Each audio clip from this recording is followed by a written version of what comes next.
we're going to talk about how we made 100% happen, or we are trying to make 100% happen. So, Aleigha, do you remember 6 years ago? 6 years ago, I think the year may have been 2007, 2008.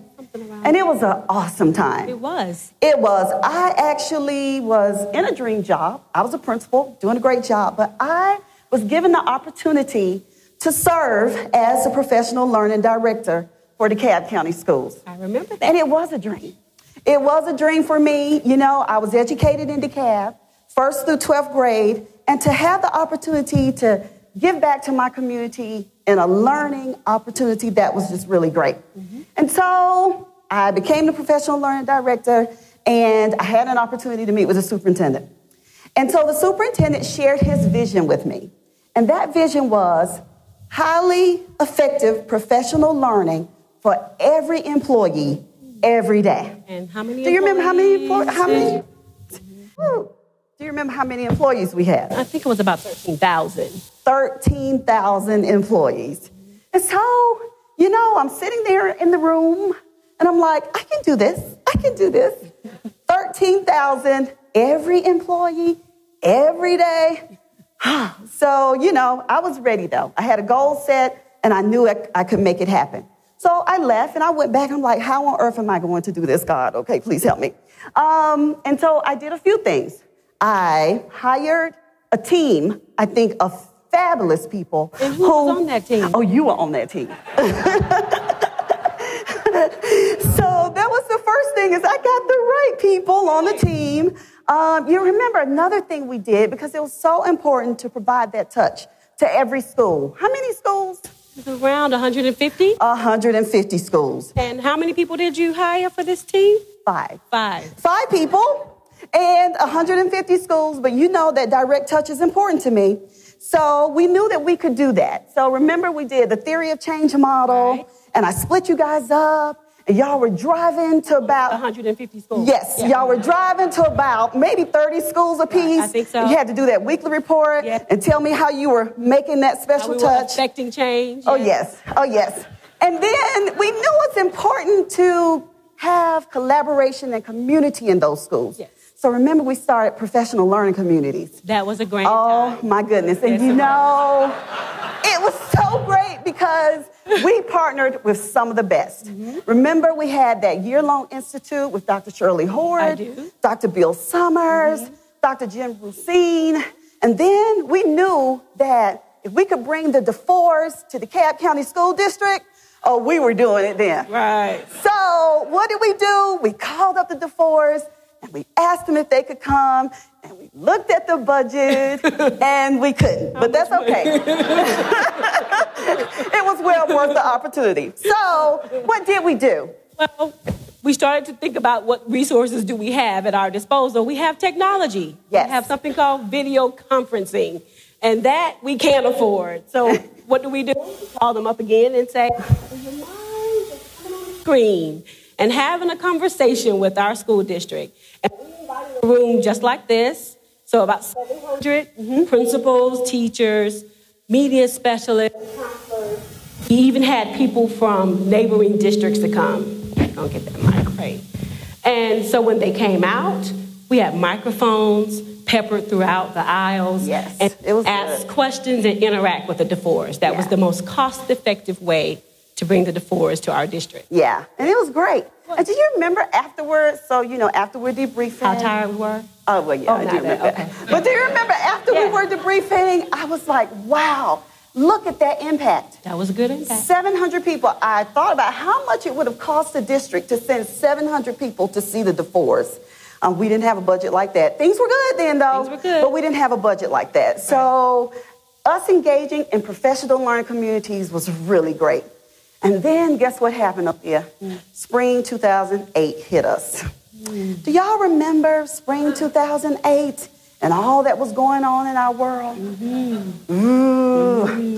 It was, I called it a perfect storm.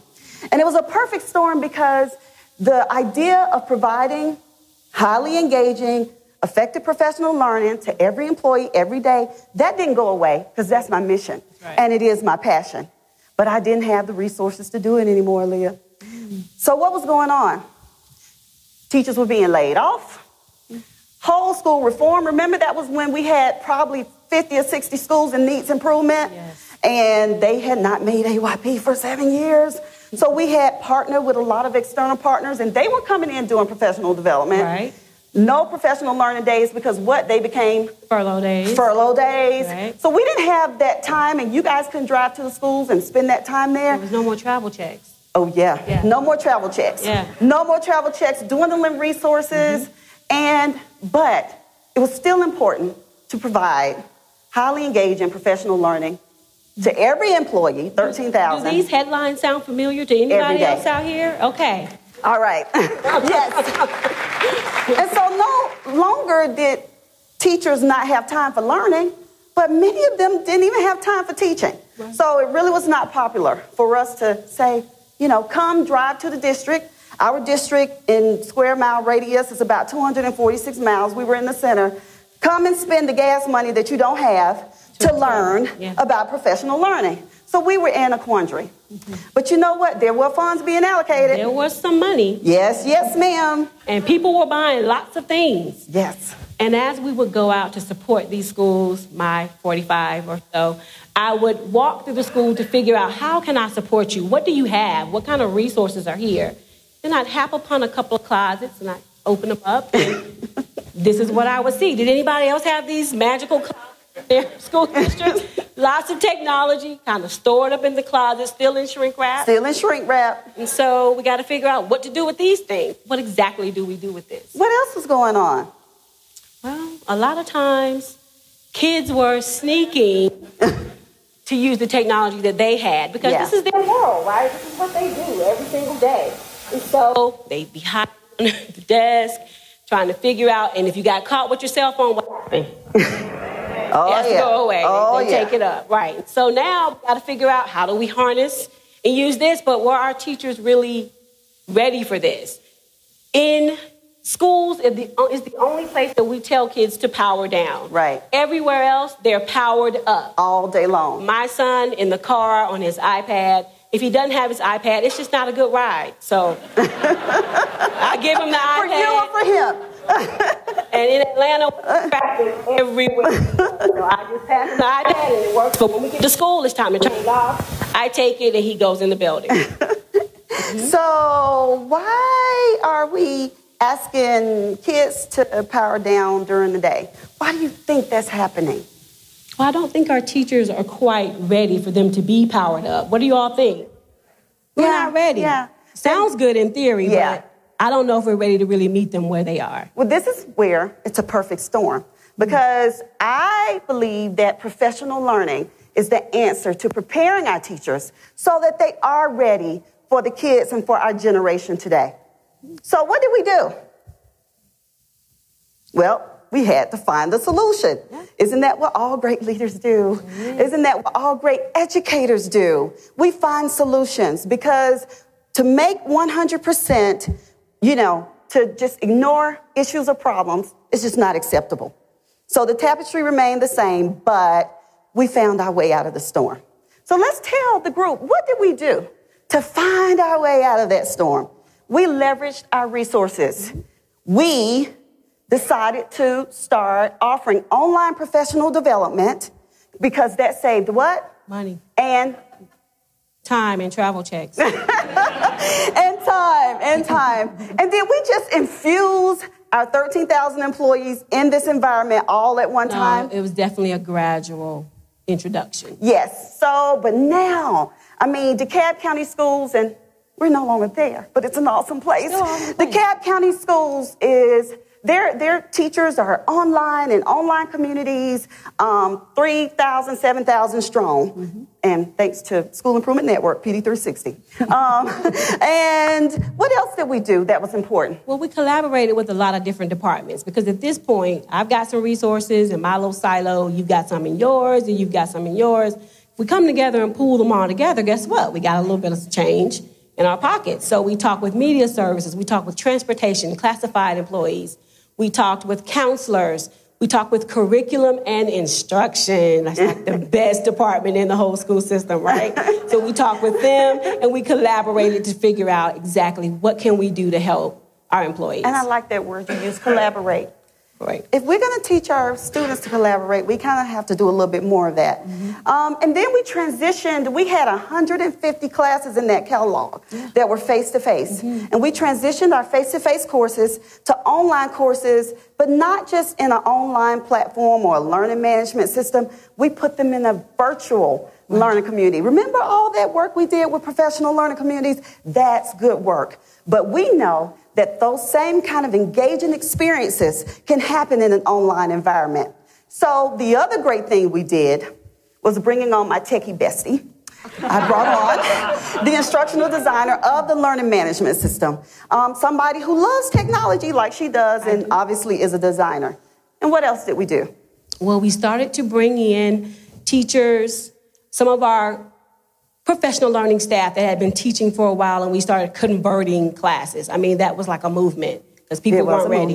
But that's kind of what we started doing, and start to engage them in how they're going to learn and how they're going to teach, and so that our teachers and everybody could be prepared to participate in these classes. So we were responsive to our 21st century learners.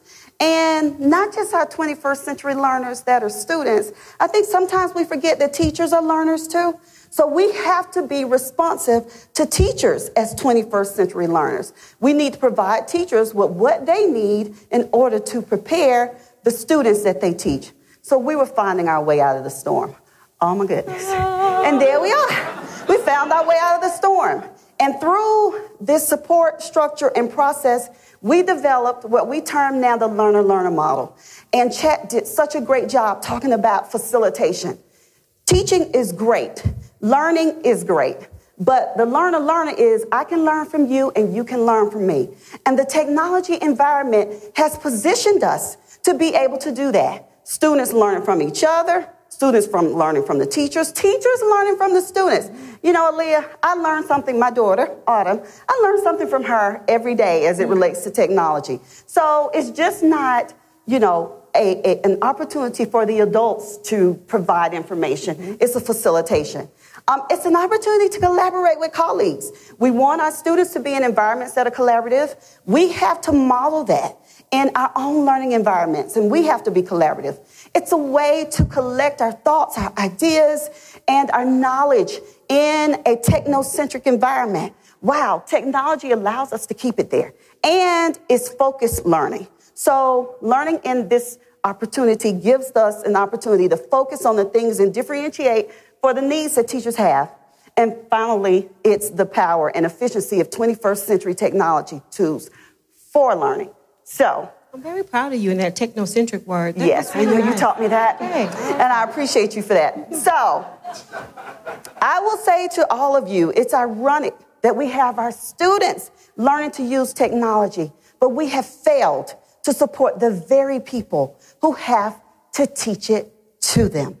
We learn the way we teach. We teach the way we learn. So we have to do something different, Aleigha. Why? Well, I know when I was a teacher, back many moons ago, but not that many moons, I really did teach the way I learned, but I was also a science major. And so being a science major, I had to be hands-on. I had to have labs. So that's what I came in and did with my kids. I came in, I did labs, but most of the science teachers on the hall did not do that because they didn't learn that way. So we changed the way we did things. We had a new professional learning catalog. We started offering courses. Remember, this is for all employees, 13,000. And we slowly introduced them to this. And the summer that we did this, we had over 700 teachers participate in our online PL. And that was in a month's period of time. Right.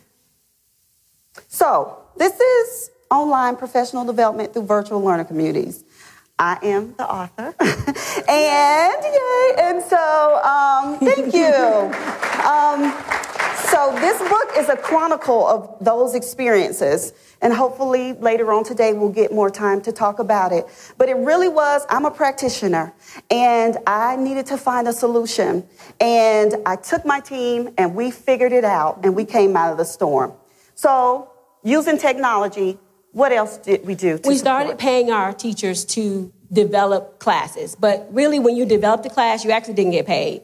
You could come and develop, but you got to teach that class for the entire year. It was your class. Mm-hmm. And so if you taught it and you had at least 10 participants, which means you had to do your own PR, then we paid you for that class, and you could teach it every single semester. So that's 3 times a year that you got paid to teach the class that you just developed. You know, in the land of milk and honey, we would have paid them to develop and teach, but we didn't have the resources. Yeah. So we started doing this, and we just reallocated our funds and our energies to the people who were actually doing the instructing. Okay.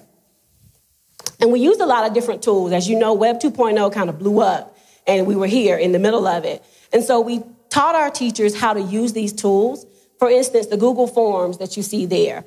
We would have a case study, and then we'd have each person respond in the case study on how they would, address whatever the issue was. Then we pull a report, and we see everybody's different response, and then we learn from what everybody said, about that particular case study. Animoto was really cute. It's free. Some parts of it are free. And you can make a 15-second movie.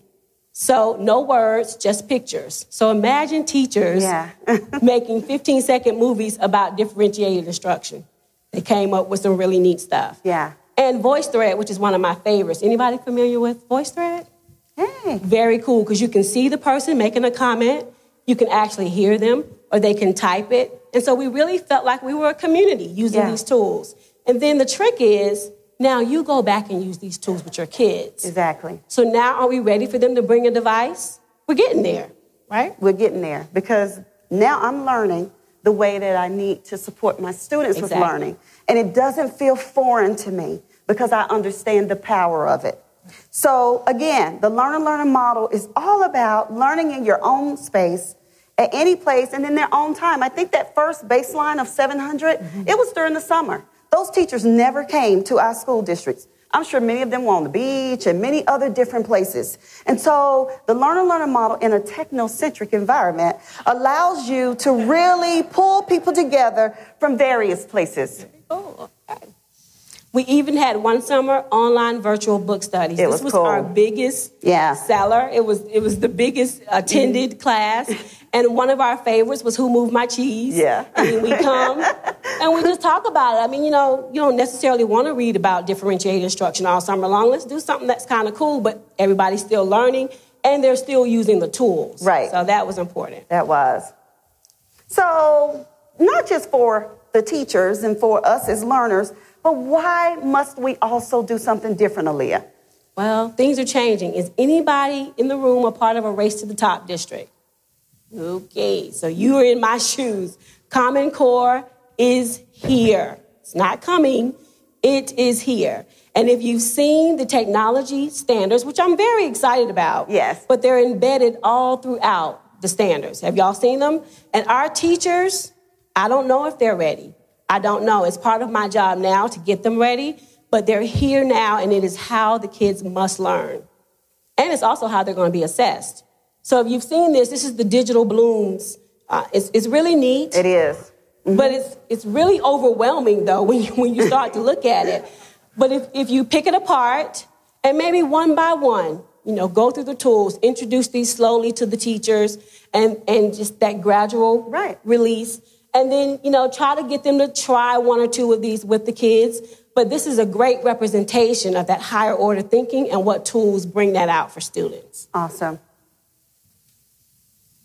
And I hate you can't see that standard, but this is an example of one of the Common Core standards. Kids have to not only write, but now they have to use technology to publish that writing. Okay, where are they doing that? We got to figure that out. Right. Somewhere safe. We have to know how to guide them through that. So blogging could be one way to do that. They also have to use audio products and audio tools, and that could be podcasting or those different types of things to express their knowledge of that particular standard. And so this is an example of that. I saw in this one when I looked at it is the first 4 words with guidance and support. Right. From adults. Right. And if we don't develop and train our teachers to know how to use these tools, they can't provide the guidance and support. And that's what teachers are about. And as Chet shared, they are the most important factor for learning in that classroom. So I believe, Aleigha, it's our moral obligation, Our moral obligation to the future is to support the professional learning of teachers by using 21st century learning tools. That's what I believe. Is that what you believe? That's what I believe. What do you believe? Well, I agree with you. I think this support is here now. How you do it is going to be what's really key. Yes. We've given you a really practical way. I mean, I know we had a conversation and it was, we had fun talking about it, but this was, 3 or 4 years worth of work. So if you have a chance to come to our particular session, we do guide you through the steps on how to start these conversations with different stakeholders in your district and how to create an actual plan to go out and do this type of work. And PD 360 really makes it easy. Yeah. I mean, they really make it easy. The resources are there. You can custom build courses, and you can build courses for everybody in the district. How many employees do we have again? 13,000. 13,000. So everybody can be online using these tools and learning. If you're interested, we'll be across the hall. And if you're not able to come and learn more about the steps, again, there's a book. And the book is a quick read and a guide to how to develop your online professional development through professional learning communities. And if there's anything that Aleigha and I can do to support you through that process, because we'll be around, just please feel free to contact us. And we love it, and we believe in it. Thank you guys for listening. This was great. Thank you.